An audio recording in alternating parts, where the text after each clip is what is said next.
Iron Man, Cyborg, they show up at the street corner. They're about to throw down. Who wins? 1v1.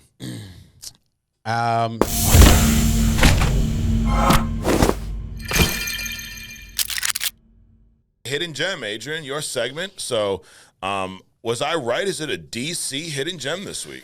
It is a DC Hidden Gem this week, and there's a reason why I said what I did earlier about, what did I say, a GPS tracking system? Yeah.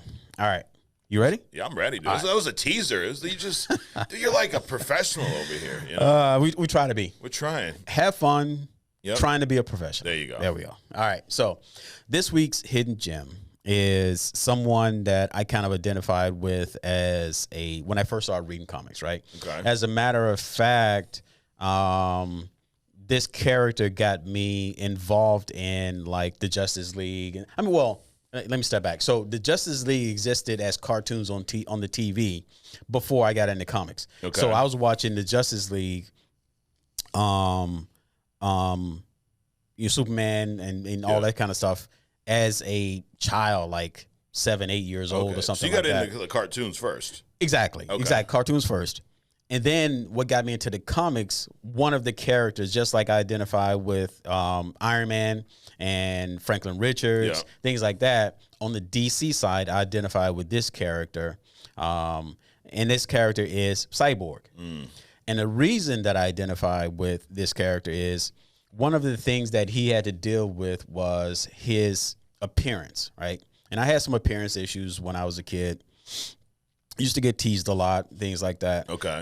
And through this character, you realize that, people have perspectives of you, and it's your responsibility to pretty much get over it. You have to, figure out a way to navigate your own life, even with the things that people may say to you that may be harmful. Got it. Right. So you connected with this character at a young age because of that. Correct. Yeah. Correct.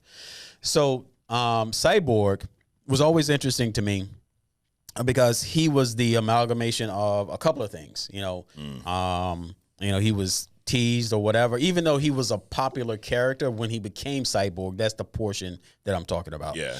So he had to overcome a bunch of stuff, but he also had that high tech part, which I loved about like Iron Man and Reed Richards, right? So Victor Stone, he was a high school, athlete, very popular, on his way. His father and his mother were like brilliant scientists, and he wanted to be the pro athlete, like in front of the camera, kind of the popular guy. They wanted him to be like them.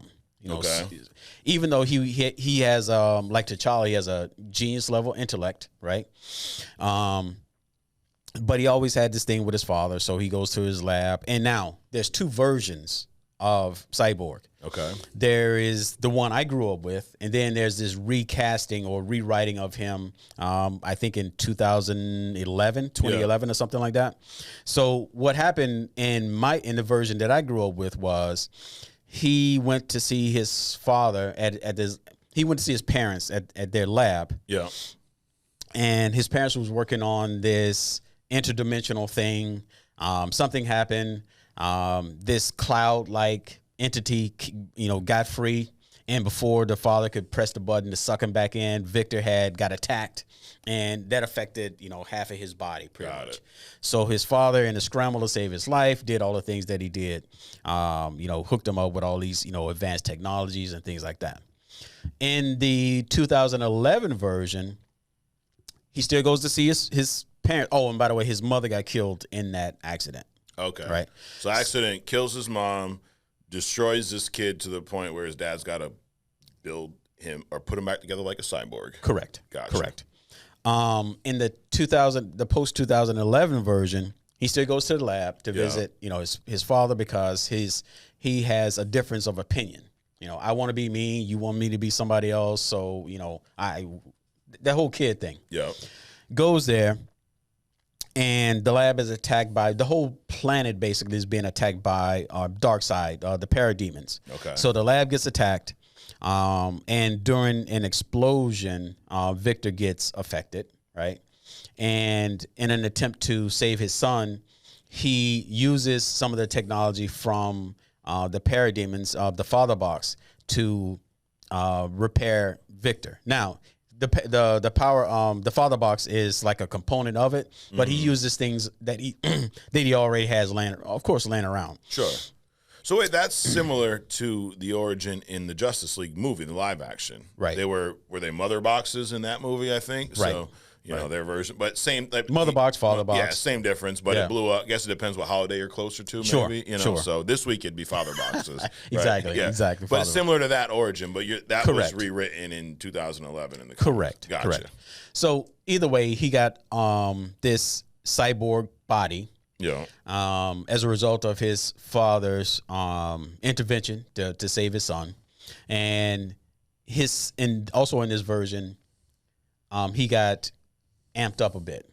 So as a result, instead of millennium, which he got in the version that I grew up with, the metal that he got his robotic components. Yep. He got this metal. I forget the name of it, but it's supposed to be DC's version of adamantium. Pretty much the strongest metal in the DC universe. Okay. And some other components from different things. So what that enabled Cyborg to do and become is that, of course, he wakes up from this and half his body's gone. You know, he blames his father, all this other kind of stuff. He escapes, the lab, goes all walking around. Eventually, because he couldn't even, walk initially. Right. He ends up saving some lady on the street from a parademon because, again, Darkseid is invading the entire Earth, and there's parademons all over the place. Yeah. So during that exchange, he also picks up the father some other capability because of the parademons are using these father box, mother boxes to move around. Got it. Right. So as a result, Cyborg, between his father's replacement components and the father box power sets, right? Mm-hmm. And all these different metals, he can do a lot of stuff, dude. So he already has a genius level intellect. He just likes to play sports. Yeah, in both origins, I know he was an all-star football player in the movie, and the later one, was he an all-star football player? Yeah, he was an all-star football player in both, and he was a genius level intellect in both. Got it. Right. So as a result, he can, as a living human, right, living computer, he can interface with any computer system in the world. Yeah.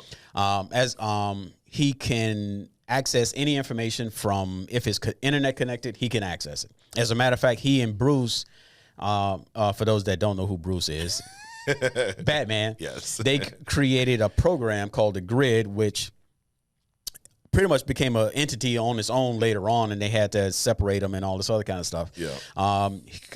They created this program that runs in the background because Victor Cyborg is connected to the world continuously.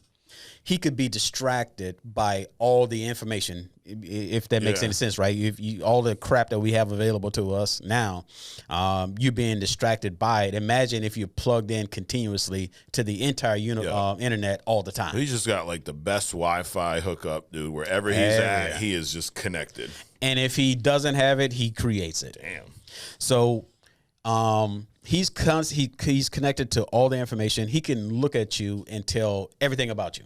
Yeah. Your social trolling, your credit score, your everything, right? So he has that. His metal parts, he can transform into other things like sonic cannons. He has different weapon systems that he can transform his body, like his arm, into like a sonic cannon. Mm-hmm. So he has access or the capability to pretty much create any kind of thing from his mechanical parts. He moves around because of the father box or the mother box. He can teleport, right? Yeah. To not only across universes, but multiverses. Now, the only crutch is that there's a timer, like not a timer, but after like 1,000 jumps, he could just end up on Darkseid's world. Okay. Right? It would like automatically take him there. So he can move himself and other people through the use of this father box, these boombox technologies. Yeah. Matter of fact, he has a silent box kind of a stealth mode where he can move to where even Superman can't even detect that he's moved, right? Got it. So he has these things. This this new metal that he's encased in, right, gives him obviously more durability. His whole cyborg components gives him more strength. Whoever writes him, it was at 50 tons when I was first introduced to him. Then it went down to 2 tons. Now it's somewhere between 15 and 20. Either way, that's a lot, right? You don't need to be Superman strength to be effective. Correct. And he can I'm assuming like Iron Man, he can add on some attachments to make himself anything. And that's the whole point. He has this body where he can attach himself to anything and he can make himself be anything. I mean, he's been even written to be like a transformer where his whole body was able to be transformed into something bigger, larger, faster, stronger, so on and so forth. Right. So I think this is an interesting character. Now, because of his healing factor, he has a healing factor, right? So he's got nanites running through his human parts, but he also has these systems in place where unless he just pretty much get disintegrated, because every character has died, right? So he's of course had died. He's been torn apart, and his body rebuilt not only his mechanical parts but also his flesh part. So I think an interesting character, and I think that he is kind of underrated in a way because of the sheer capability of him. You know, he was initially part of the Teen Titans, which is how I got introduced to the Titans when I was in high school. But during this rewrite, he was actually a founding member of the Justice League because of this dark side invasion. Okay. So he did this boom to when he fought the Parademon off of this person that he just happened to be walking through the city with. He picked up this boom tube technology, and it took him to this battle where Batman, Superman, Wonder Woman were fighting the rest of these parademons. He got involved, and so therefore they formed this team as a result of that. Right? So he became a which founder. origin is that? Is that the second one? Yeah, that's the second one. The post 2011 origin, right? So he became not a founding member of the he became not just a member of the Teen Titans. He became a founding member of the Justice League. Got it. Right. So that's why because he shows up in certain comics, he's a Justice League member, and others, to your point, he's a Teen Titans member. Right. He's in that little kids cartoon, Teen Titans Go. If you ever seen that, it's I love that. Yeah, I love that show. Dude, yeah, it's. I mean, for a kids show, it's hysterical. And there's like a movie they came out with a few years ago too. So, but anyway, so that I've always wondered that. I'm like, dude, half the time he's a Titan, Teens Titan, and other half the time he's Justice League. So that explains the two different origins. Yep. So I mean, they've also written in some things and then taken it out, where he had pretty much like Phoenix level powers. I mean, he could like fly through the universe and all this other kind of stuff. So I think they do that. They realize that the person is, omnipotent, omniscient. And let's ratchet him down a little bit. You can't have everybody a god, big G in the comics, so they kind of ratchet all that stuff back. But I do think with the fact, and he's interfaced with other living organisms, aliens that have come and try to take over the planet. He's integrated with them and different things like that. I think that and DC doesn't have a Omega level mutant classification. No, of course they don't. But I think that he could be that, because really, if you can absorb or connect to any technology, you're pretty much unlimited, right? Correct. So if you can do that, you can build any kind of attachment or integrate any kind of system into your cyborg body to become or do anything. Sure. And he's done some pretty amazing things. So I would classify him as an Omega level mutant on the DC side. Wow. Damn. Would if you're looking at the Marvel side, is the close, I mean, from a look standpoint, you think Iron Man, right? Would that be the closest thing Marvel has to a cyborg, or is there another character that pops out? Actually, the closest character on the Marvel side would be, from the look perspective, would be Cable. From the look, okay. Yeah. What about as a character itself? As a character, I would say the power set would be an Iron Man. Okay, got it. So we're gonna do Iron Man versus Cyborg real quick. We're just making this up as we go, Adrian. Okay. The big question. Actually, we'll save that one for the end. Iron Man versus Cyborg from a look standpoint, who's got the cooler suit? It's not a suit, but I would say Cyborg. Cyborg, okay. or cooler look, I guess. I mean, the cooler. Let's go with that. Who's got the cooler look?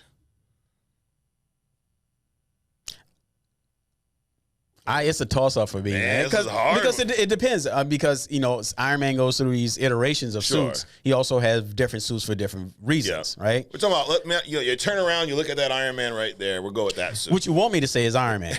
No, I want you to say what you want to say. The cooler look, I would go with the Cyborg. Okay. Yep. All right. You're going with Cyborg. I'd say Iron Man. Yep. Now, power set. Iron Man, it's hard because he doesn't really have powers. Right. He creates a suit that has powers. Mm-hmm. But if we're counting that as his powers, who's got the cooler power set? I would say Cyborg also. Yep. Okay. And then the final question. Iron Man, Cyborg, they show up at the street corner. They're about to throw down. Who wins?